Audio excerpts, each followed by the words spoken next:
कैलरीमीटर आपका मतलब नॉर्मली एक डिवाइस है जिसका काम होता है किसी भी चीज की स्पेसिफिक हीट वगैरह निकालना। बड़ा सिंपल सा फंडा है इसका। हीट लॉस बराबर में हीट गेन। जितनी बॉडी हीट लॉस करेगी एक बॉडी, दूसरी वाली बॉडी जो उसके कांटेक्ट में उतनी क्या होगा। लेकिन एक बात ध्यान रखना, यहाँ पर और कहीं हीट नहीं जा रही, बस उन्हीं दोनों बॉडी के बीच में क्या हो रहा है, एक्सचेंज हो रहा है। अच्छा, जो बॉडी हीट लॉस करेगी उसका टेम्परेचर क्या होगा, कम होगा, और जो बॉडी हीट गेन करेगी उसका टेम्परेचर क्या होगा, बढ़ेगा। अब चलो भैया करते हैं एक क्वेश्चन, ठीक है, इसी के ऊपर बेस्ड है। ठीक है, डायग्राम देख लेना इसका। ठीक है, डायग्राम काफी ज्यादा बार पूछा गया। ये है आपका वुडन जैकेट है, इसके बीच में वुलन होता है, वुलन। ठीक है, या वुलन इसलिए होता है क्योंकि वुलन काफी ज्यादा इंसुलेटेड होता है, मतलब ना तो बाहर से अंदर हीट आने देता, ना अंदर की हीट बाहर जाने देता है। ये होता है आपका कॉपर कंटेनर होता है, ये आपका थर्मामीटर होता है, और ये स्टीरर होता है। स्टीरर जिससे आप चलाते हो ना बर्तन, ऐसा ऐसा करके, ठीक है, स्टीरर होता है। तो ये पूरा का पूरा सेटअप है, इसके अंदर डाला जाता है मटेरियल। ठीक है, वर्किंग वही है आपकी, हीट हीट लॉस बराबर में हीट गेन। अब क्वेश्चन देखिए, क्वेश्चन बड़ा प्यारा प्यारा है इसमें। अब अगर आपका जो इमेजिनेशन है वो अच्छी है तो क्वेश्चन में कोई दिक्कत नहीं होने वाली है, सीधा सीधा क्वेश्चन है। ठीक है, और यहाँ पर जो भी यूज हुआ ना वो कोई फॉर्मूला नहीं है, पहले बता दे रहा हूं मैं आपको, कोई फॉर्मूला नहीं है। बस यहाँ पे इतना ध्यान रखना, अगर कोई बॉडी हीट लॉस करेगी तो दूसरी बॉडी उतनी हीट क्या करेगी, गेन करेगी। अब एक चीज देखिए, क्वेश्चन को ध्यान से पढ़ते हैं। कह रहा है कि स्फीयर है, किसका, एल्युमिनियम का। ठीक है, अब ये ध्यान रखना, मैं स्फीयर की बात कर रहा हूं जिसका मास हमें पता है कितना है, कितना है, 0.047 किलोग्राम है ना। Is placed for a sufficient time in a vessel containing the boiling water. ठीक है, उसको एक कंटेनर में रखा गया जिसके अंदर बॉइलिंग वाटर था बहुत सफिशियंट टाइम के लिए, जिसकी वजह से उसका भी टेम्परेचर क्या हो गया, 100 डिग्री सेल्सियस हो गया। ठीक है, so that sphere is at 100 degree लिखा हुआ है। It is then immediately transfer to the 0.14 kg of copper calorimeter containing 0.25 kg of water at 20 degree centigrade. सुन लीजिए, इस वाले स्फीयर को तुरंत की तुरंत एक कॉपर कैलोरीमीटर में रखा गया। कॉपर कैलोरीमीटर के कॉपर का जो मास है, मास ऑफ कॉपर, वो दे रखा है आपको कितना, 0.14 किलोग्राम। और इसके अंदर पानी कितना है, पानी पानी कितना है, 0 मास ऑफ वाटर कितना है, 0.25 किलोग्राम। अच्छा, इन दोनों का टेम्परेचर कितना है, ध्यान दीजिएगा, इन दोनों का टेम्परेचर कितना है, वह बोलो ना, ये दे रखा है ना, एट 20 डिग्री सेल्सियस। कितना है, मतलब स्टार्टिंग का सारा फिनोमिना बता रखा है कि भैया एक स्फीयर है जिसके बारे में ये दे रखा है कि उसका मास इतना है, उसका टेम्परेचर इतना है, और एक कॉपर कैलोरीमीटर जिसके अंदर पानी इतना है, पानी का मास इतना है, और कॉपर कैलोरीमीटर का जो मास है वो इतना है, और इसका टेम्परेचर क्या 20 डिग्री सेल्सियस है। लेकिन जैसे ही मैंने इसको मिलाया, ध्यान दीजिएगा, जैसे ही मैंने इस स्फीयर को इस कंटेनर के अंदर डाल दिया, आप सुनिए क्या कह रहा है, the temperature of water rises. ये जो अंदर का टेम्परेचर है ना पानी का, वो क्या होगा, बढ़ना चालू हो जाता है। ठीक है, और बढ़ करके क्या होता है, कितना हो जाता है, 23 डिग्री। कितना हो जाता है, 23 डिग्री। मतलब जब मैंने इसको स्फीयर को डाला ना इसके अंदर, ठीक है, after some time, after some time ये कॉपर कैलोरीमीटर के अंदर मैंने वो स्फीयर डाल दिया। ठीक है, और इस पूरे सिस्टम का टेम्परेचर कितना जाता है, 23 डिग्री सेल्सियस। ठीक है, क्या कह रहा है भैया, कह रहा है calculate the specific heat of aluminium. आपको एल्युमिनियम की स्पेसिफिक हीट निकालनी है। ठीक है, और वाटर वगैरह के बारे में सब में दे रखा है। अब एक चीज देखिए भैया, अब जब आपने इस स्फीयर को देखिए, ये स्फीयर का इनिशियल कंडीशन ये थी, और जो कॉपर कैलोरीमीटर था उसकी इनिशियल कंडीशन ये थी। कुछ टाइम बाद जब मैंने दोनों को मिला दिया तो आपने क्या देखा, फाइनल कंडीशन ही होगी। अच्छा, एक बात बताओ, पहले स्फीयर का टेम्परेचर कितना था, 100। कितना था, 100। लेकिन आफ्टर सम टाइम उसका भी टेम्परेचर क्या हो गया, 23 हो गया। यानी उसने हीट गेन किया, लॉस किया, लॉस किया ना, 100 से 23 हो गया तो लॉस ही किया होगा। अच्छा, स्टार्टिंग में वाटर का और कॉपर कैलोरीमीटर का टेम्परेचर कितना था, 20, और आफ्टर सम टाइम वाटर का कॉपर कैलोरीमीटर कितना हो गया टेम्परेचर, 23। तो इसने हीट लॉस किया, गेन किया, गेन किया क्योंकि इसका टेम्परेचर बढ़ा है। तो आपको पता है बेटा, हीट लॉस बराबर में हीट लॉस बराबर में हीट गेन, है ना। हीट लॉस किसने किया? स्फीयर ने। किसने किया? स्फीयर। और हीट गेन किसने किसने किया है? हीट गेन किसने किया है? वाटर ने प्लस कॉपर कैलोरीमीटर ने, है ना। अब आपको पता है यहाँ पे टेम्परेचर चेंज हुआ है, तो जो हीट यूज होगी वो कौन सी हीट होगी? स्पेसिफिक हीट होगी। और बेटा स्पेसिफिक हीट का फॉर्मूला क्या था? SM delta T. याद है नहीं याद है? तो अब स्पेयर किसका है? एल्यूमिनियम का है। चलो लिख रहा है, तो एस क्या है? स्पेसिफिक हीट ऑफ एल्यूमिनियम, बोलो हाँ। मास ऑफ एल्यूमिनियम, बोलो हाँ। पता है ना भैया? ये रहा। और change in temperature of aluminium पता लग जाएगा। 100 से 23 हो गया, कितना चेंज आया? 77। कितना चेंज आया? 77। ठीक है, ये हो गया। वाटर, जो वाटर था, वाटर का स्पेसिफिक हीट पता लग जाएगी भैया, दे रखी है वैसे क्वेश्चन में। मास ऑफ वाटर क्या है भैया? वो भी दे रखा है। और change in temperature of water कितना है बेटा? 20 से 23 हो गया, कितना है चेंज आया? 3 का। कितना चेंज आया? 3 का। Plus specific heat of copper, mass of copper, और change in temperature of copper. कोई दिक्कत तो नहीं बेटा? अब देखिए, ये अपने को निकालना है। मास ऑफ एल्यूमिनियम कितना बताओ? अब भाई ये रहा 0.07। Change in temperature of aluminium कितना है? 100 से 23 हो गया, तो कितना चेंज आया? 77। ठीक है। स्पेसिफिक हीट ऑफ वाटर आपको दे रखी है, ये रही, है ना। मास ऑफ वाटर कितना है बेटा? तो यहां पे दे रखा अंदर जो पानी मिक्स है उसका मास कितना है? 0.25 किलोग्राम। चेंज इन टेम्परेचर कितना है बेटा? 3। कितना हुआ? 3 हुआ। ठीक है, चलो। फिर स्पेसिफिक हीट ऑफ कॉपर आपको दे रखा है, ये रहा। ठीक है। मास ऑफ कॉपर कितना है बेटा? मास of copper 0.14 kg। Change in temperature 20 से कितना हो गया? 23। तो उसका भी चेंज कितना है? 23। निकाल लोगे? है क्वेश्चन में जान कुछ नहीं है, बस तो आपको थोड़ा सा इसमें इमेजिनेशन आपकी अच्छी होनी चाहिए। कर लोगे? आगे बढ़ू?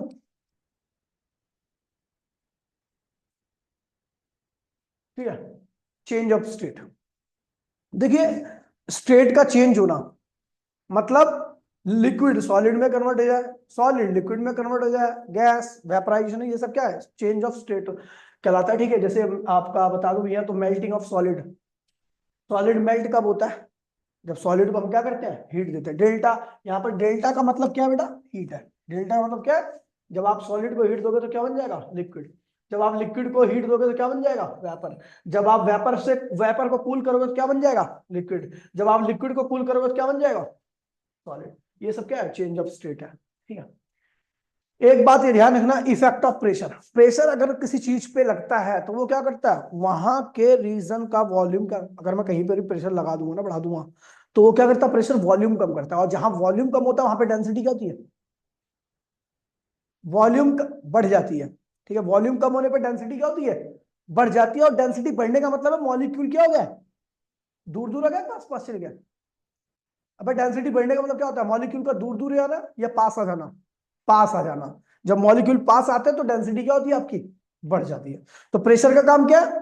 प्रेशर जब बढ़ता है तो वॉल्यूम घटता है, मॉलिक्यूल पास पास में आते हैं, नहीं, मॉलिक्यूलर सेपरेशन क्या होता है? कम हो जाता है। और डेंसिटी क्या होती है? बढ़ जाती है। क्या करता है प्रेशर बढ़ाने पर? क्या होता है उपाध्याय बताइए?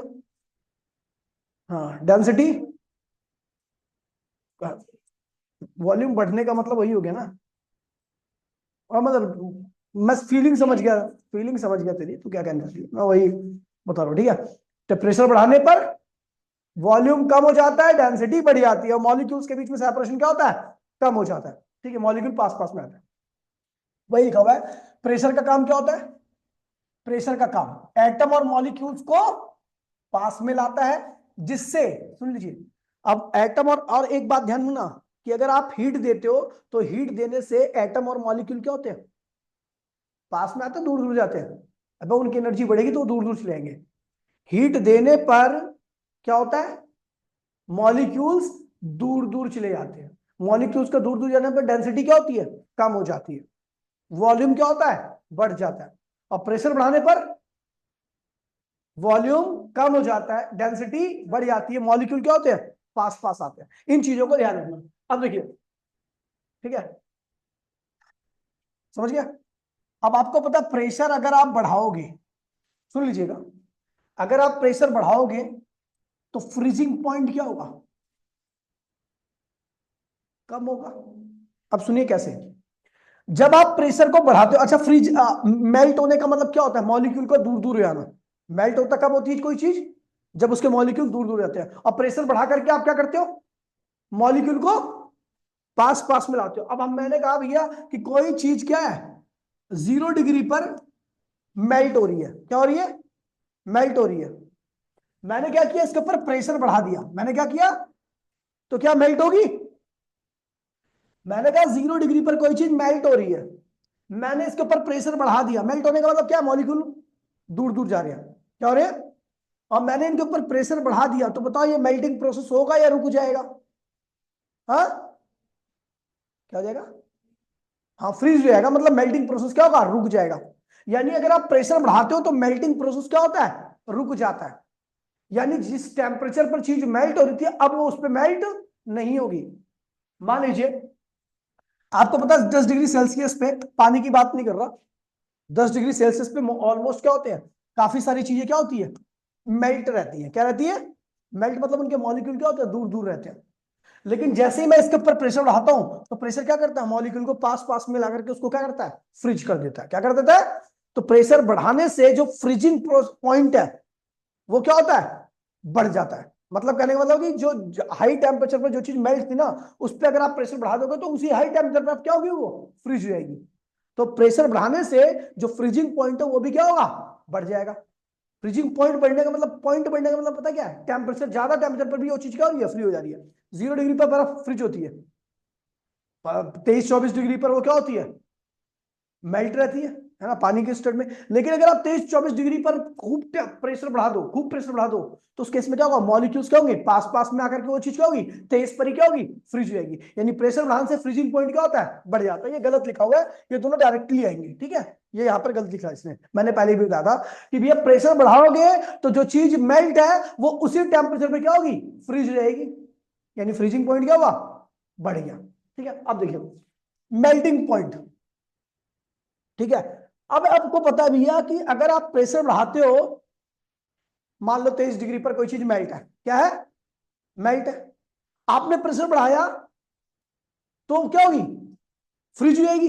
वो 23 पे फ्रीज हो जाएगी। अगर आपको फिर उसको मेल्ट करना तो क्या टेम्परेचर क्या करना पड़ेगा? बढ़ाना पड़ेगा, कम करना पड़ेगा? अब देखो सुनो, कोई चीज 23 पर आकर के मेल्ट हो गई, क्या होगी? मैंने प्रेशर बढ़ा करके उसको दोबारा से क्या कर दिया? फ्रीज कर दिया। क्या कर दिया? अब मैं चाहता हूं कि उसी 23 पर वो दोबारा मेल्ट हो जाए। प्रेशर कम नहीं कर रहा मैं, प्रेशर उतना ही है बढ़ा करके जो कर रखा है मैंने। ठीक है, तो मैं चाहता हूं उसी 23 पर वो फिर मेल्ट हो जाए, तो मुझे क्या करना पड़ेगा? उसको और हीट देनी पड़ेगी, उसका टेम्परेचर और बढ़ाना पड़ेगा ताकि वो दोबारा से क्या हो जाए? मेल्ट हो जाए। यानी आपका प्रेशर बढ़ाने पर फ्रीजिंग पॉइंट भी क्या होता है, सॉरी मेल्टिंग पॉइंट भी क्या होता है? बढ़ जाता है। जो चीज 23 पे मेल्ट हो रही थी अब वो 23 पे मेल्ट नहीं होगी, वो फ्रीज हो चुकी है।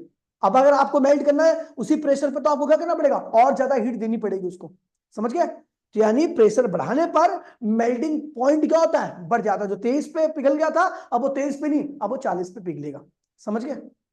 तो प्रेशर बढ़ाने से चीजें फ्रीज हो जाती हैं और आप चाहते हो उसी टेम्परेचर पर, आप समझ गए? समझ गए? आप चाहते हो कि उसी प्रेशर पे वो चीज पिघल जाए, तो अब भैया उसी प्रेशर पिघलाने के लिए आपको एक्स्ट्रा हीट देनी पड़ेगी। समझ गए?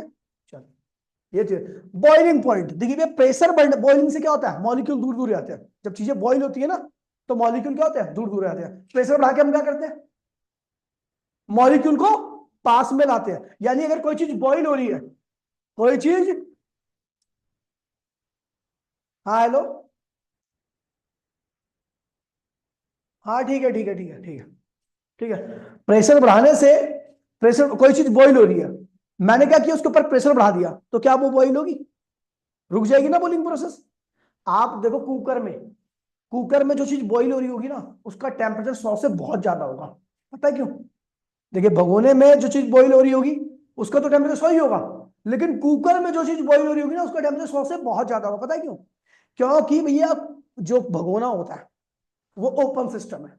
ओपन सिस्टम में आपका एटमोस्फेरिक प्रेशर ही होता है, तो उतने प्रेशर पर चीजें क्या होती है? 100 डिग्री पर बॉईल होने लगती है। लेकिन कुकर क्या है? क्लोज सिस्टम है। क्या है? और जब आप उसमें हीट देते हो तो अंदर का प्रेशर क्या होता है, बहुत बढ़ जाता है। क्या होता है, तो अब वो चीज 100 डिग्री पे बॉईल नहीं होगी। अब उसी चीज को बॉईल होने के लिए क्या चाहिए, 100 डिग्री से ज्यादा टेम्परेचर चाहिए। कुकर से जो पानी निकलता है अगर उससे आप जल जाओ ना, तो पता ही होगा आपको, तो जले होगे कभी, है ना। तो क्योंकि उसका टेम्परेचर क्या होता है, काफी ज्यादा होता है। कुकर के अंदर जो चीज बॉईल हो रही होती है उसका टेम्परेचर 100 डिग्री से ज्यादा होता है। भगोने के पानी से जलोगे तो ज्यादा दिक्कत नहीं होगी, उबल रहा है। लेकिन अगर उबलते हुए कुकर के पानी से जल गया तो भैया, समझ गए। तो इसलिए ध्यान रखना कि जली होगी मेरे ख्याल से, एहसास होगा इसको।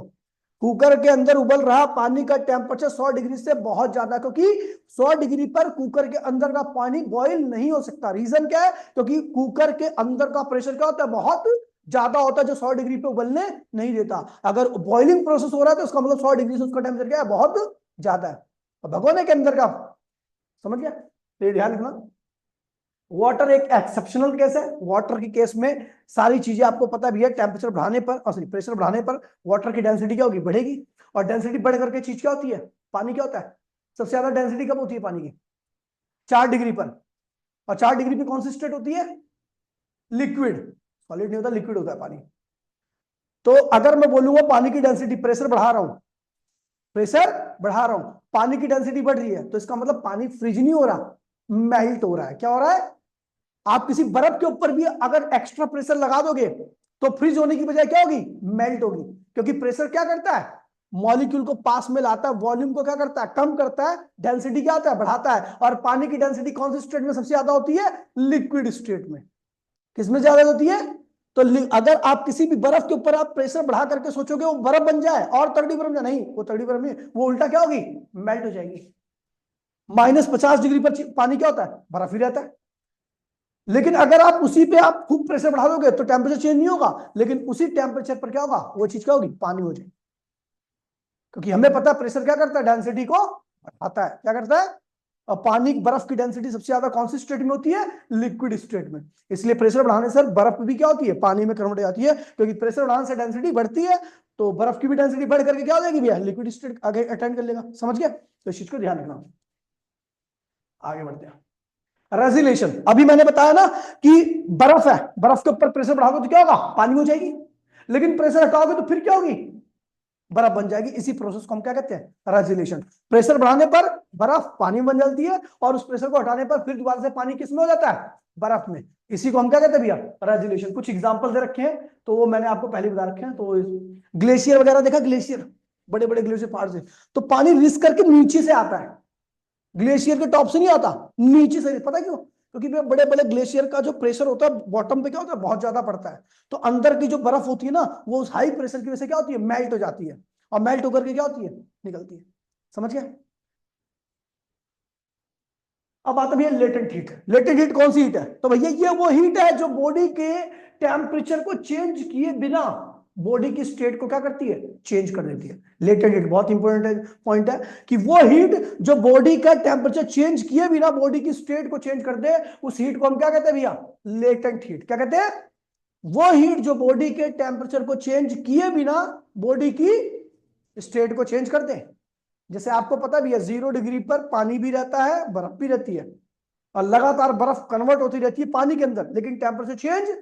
तो भैया वो बर्फ कन्वर्ट क्यों हो रही है, अपने आप ही कन्वर्ट हो रही नहीं, उसमें भी एनर्जी लग रही है। और उस एनर्जी को हम क्या कहते हैं, लेटेंट एनर्जी। उस हीट को हम क्या कहते हैं, लेटेंट हीट। ठीक है, तो वही लिखा हुआ है, किसी भी चीज की, किसी भी सब्सटेंस की स्टेट को चेंज करने के लिए जो आपको हीट की रिक्वायरमेंट होती है, उसी को हम क्या कहते हैं, लेटेंट हीट। ज्यादा सब्सटेंस रहेगा तो उसकी स्टेट को चेंज करने के लिए आपको ज्यादा हीट की रिक्वायरमेंट होगी। यानी आपका जो लेटेंट हीट वाला जो मामला है, वो किस पे डिपेंड कर रहा है, मास पर। किस पे डिपेंड कर रहा है, जितना ज्यादा मास रहेगा उसकी स्टेट चेंज करने के लिए भी हीट की आवश्यकता क्या होगी, ज्यादा होगी। इस प्रोपोर्शनलिटी साइन को हटाने के लिए हमने एक कांस्टेंट का इस्तेमाल किया, जिसको हम कहते हैं भैया एल, यानी लेटेंट हीट। तो लेटेंट हीट का फॉर्मूला क्या हो गया, एल इंटू में एम। अब इसके ऊपर एक क्वेश्चन है, बहुत खासम खास क्वेश्चन है। स्पेसिफिक हीट क्या होती है, जो बॉडी की स्टेट नहीं चेंज करती, क्या चेंज करती है, टेम्परेचर। लेटेंट हीट क्या होती है, जो बॉडी की स्टेट चेंज करती है विदाउट चेंजिंग इट्स टेम्परेचर। एक क्वेश्चन है वो 100% आएगा। इस ग्राफ को देखो, चलो मैं इस ग्राफ को इसके तरीके से नहीं, ठीक है। अच्छा, अगर मान लो किसी की लेटेंट हीट 40 जूल पर केजी है, तो इसका मतलब हुआ कि आपको इस चीज का 1 केजी की स्टेट चेंज करने के लिए कितनी हीट चाहिए? 40 जूल। अगर किसी की लेटेंट हीट 40 जूल पर केजी है, तो इसका मतलब उसकी 1 किलो की स्टेट को कंप्लीटली चेंज करने के लिए कितनी हीट की आवश्यकता है? 40 जूल। तो अब देखिए, ये पानी है -30 डिग्री सेल्सियस पे, इस पे है, मैं हीट दूंगा तो क्या होगा? पहले 29 पे आएगी, फिर अब -30 पर मेरे में बर्फ है, तो क्या होगा? ये -30 पे पिघल जाएगी टेम्परेचर देने पर? नहीं, हीट देने पर डायरेक्ट नहीं पिघलेगी। पहले क्या होगा? इसका टेम्परेचर धीरे धीरे बढ़ेगा, और जैसे ही 0 पे आया तो भैया इसका प्रोसेस क्या होगा? कन्वर्ट होना चालू हो जाएगी बर्फ से पानी में। कब तक कन्वर्ट होगी? जब तक पूरी कन्वर्ट ना हो जाए। ये 0 डिग्री पे होता है पूरा का पूरा प्रोसेस है। अब देख, तेरे को मैंने बर्फ दी, बर्फ क्या है? -30 पे। मैंने तेरे को बोला कि बेटा इसको पिघला दे पूरा। पिघलाएगी तो क्या होगा? -30 डिग्री सेल्सियस पे इसको हीट देना चालू करेगी। अब हीट देगी तो क्या -30 पे पिघल जाएगी वो? प्रेशर बढ़ाने पर -30 पे पिघल सकती है, टेम्परेचर बढ़ाने पर -30 पे नहीं पिघलेगी। आप पहले क्या होगा? इसका धीरे धीरे -30 से -29, -28, -27, -24, -30, 0 तक जाएगा। जब तक 0 तक नहीं आता तब तक एक भी बर्फ का टुकड़ा आपका पानी में कन्वर्ट ही नहीं होगा। लेकिन जैसे ही 0 पे चला गया तो भैया आप क्या होगा? इसका टेम्परेचर स्टडी हो जाएगा। अब वो बर्फ धीरे धीरे क्या होगी? पानी में कन्वर्ट होगी। यहां पर क्या थी? आइस थी। और ये कब तक करेगी? जब तक पूरी की पूरी क्या हो जाए? वाटर में कन्वर्ट ना हो जाए। 0 पे वाटर हो गया। अब मैं कहूंगा भैया और टेम्परेचर बढ़ा, और टेम्परेचर बढ़ाएगी तो क्या होगा? अब स्ट्रेट नहीं चेंज होगी, वाटर रहेगा, लेकिन धीरे धीरे क्या होगा? टेम्परेचर राइज करेगा। कब तक राइज करेगा? जब तक कि टेम्परेचर क्या हो जाए? 100 ना हो जाए। क्या होना हो जाए? 100 डिग्री। जैसे ही 100 डिग्री सेल्सियस हुआ, वैसे टेम्परेचर स्टडी स्टेट में आ जाएगा, और पानी धीरे धीरे किस में कन्वर्ट होगा? यहां पर वाटर था, अब किस में कन्वर्ट होगा? वेपर में। समझ गई? तो ये प्रोसेस है। अब यहां पे कौन सी हीट लगी? टेम्परेचर चेंज किया। यहां पर कौन सी हीट लगी? यहां पे टेम्परेचर चेंज हो रहा है ना, स्पेसिफिक हीट। ये Q1 हो गया। स्पेसिफिक हीट का फॉर्मूला SM डेल्टा T होता है। SM, एस क्या? स्पेसिफिक हीट है, एम क्या? मास ऑफ सब्सटेंस है, और डेल्टा टी क्या है? यहां से यहां तक का टेम्परेचर। कितना चेंज हुआ टेम्परेचर मेरा? 30। कितना चेंज हुआ? -30 से 0 जाना मतलब क्या हुआ? कितना चेंज आया? 30 में। फिर उसके बाद आपको पता है भैया स्टेट चेंज हुई है। कौन सी हीट आएगी यहां पर? Latent heat. क्या आएगी? और उसके बाद फिर यहां पर क्या हुई है? टेम्परेचर चेंज हुआ। फिर क्या हुआ? Specific heat Q3। और यहां पर फिर क्या है? State change Q4। Total heat कितनी लगी है यहां से यहां तक की? कुल कितनी हीट लगी है? तो Q1 + Q2 + Q3 + Q, सारी हीट को निकाल जोड़ दो, आंसर आ गया। ऐसा क्वेश्चन करा रखा देखो,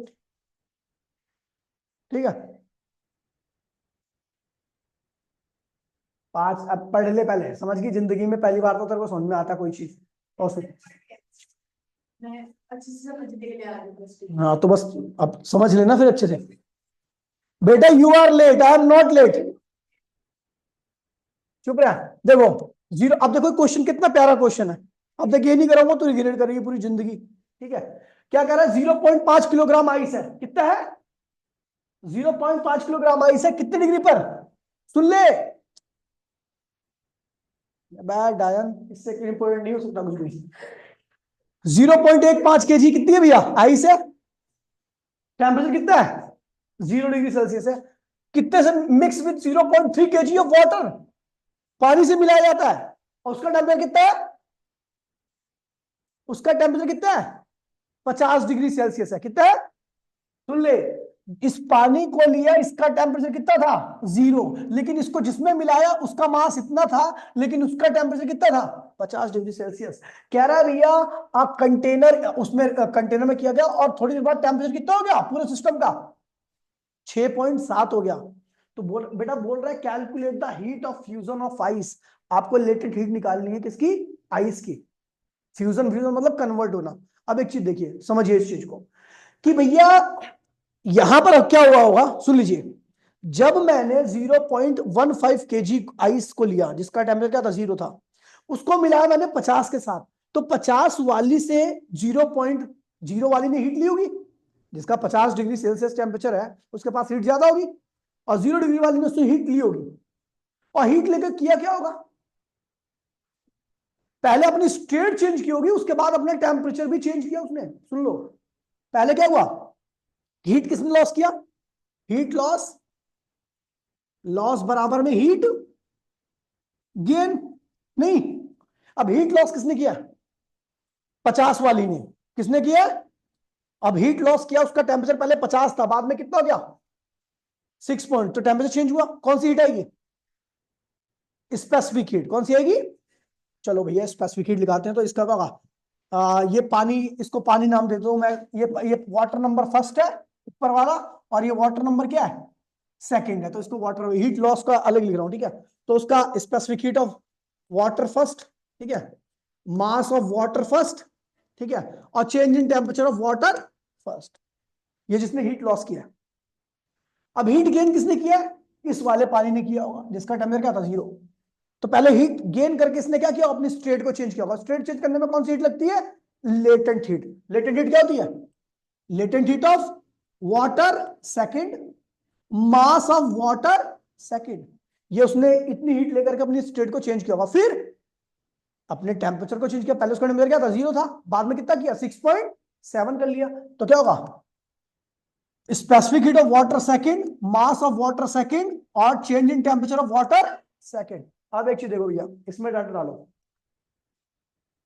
बेटा देख सुन, ये मैं कह रहा हूं, ये वो वाला पानी है जिसका टेम्परेचर पहले क्या था? 50 डिग्री था। क्या था? 50 डिग्री था। और ये वो वाला पानी है जिसका टेम्परेचर पहले क्या था? पहले पानी था, आइस था, वो 0 था। तो उसने पहले क्या किया होगा? इतनी हीट लेकर के क्या किया होगा? अपनी स्टेट को चेंज किया होगा। और जब वो 0 पे पूरा कन्वर्ट हो चुका होगा, तो उसने अपने क्या किया? टेम्परेचर भी चेंज किया था। समझ गई? तो यहां पर जो पानी का मास रखे, स्पेसिफिक हीट रखेगी, तो सेम ही रहेगी दोनों में। मास यहां पर रखेगी W1। ये किसने हीट लॉस किया? हीट लॉस करने वाले का मास कितना था बेटा? और वो था 0.3 किलोग्राम।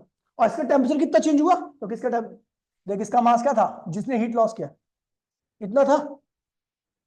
टेम्परेचर कितना था? 50 था। लेकिन थोड़ी देर बाद हीट लॉस करने के बाद उसका टेम्परेचर कितना हो गया? 6.7 हो गया। क्या हो गया? तो टेम्परेचर चेंज कितना हुआ? 50 माइनस 6.7 कर दोगे तो आएगा आपका, कितना आएगा? 43.3। 43.3 टेम्परेचर चेंज आ गया। अच्छा, लेटेंट हीट ऑफ जो उसने गेन किया है, उसका लेटेंट हीट हमें निकालना है। मास ऑफ सेकंड वाटर, जिसने वाटर ने गेन किया है, ठीक है, कितना भी मास? 0.15 किलोग्राम। ठीक है। अब उसके बाद स्पेसिफिक हीट वगैरह तो आपको निकालनी है नहीं। अच्छा, ये तो दे रखी है आपको, ये रही, ठीक है। तो ये नीचे कर रखा है। अब एक बिल्कुल सेम क्वेश्चन यहां पर भी है, ये वाला। पानी कितने टेम्परेचर पे है? -12 पे। मास कितना है इसका? 3 किलोग्राम। आपको कहां तक करना है? 100 तक करना है। कितनी हीट लगेगी? पहले -12 को किस पे लाओगे? 0 पे। कौन सी हीट लगेगी? लेटेंट हीट, हाँ स्पेसिफिक हीट। टेम्परेचर चेंज हो रहा है ना, ठीक बोला। -12 0 पे लाया तो स्पेसिफिक हीट।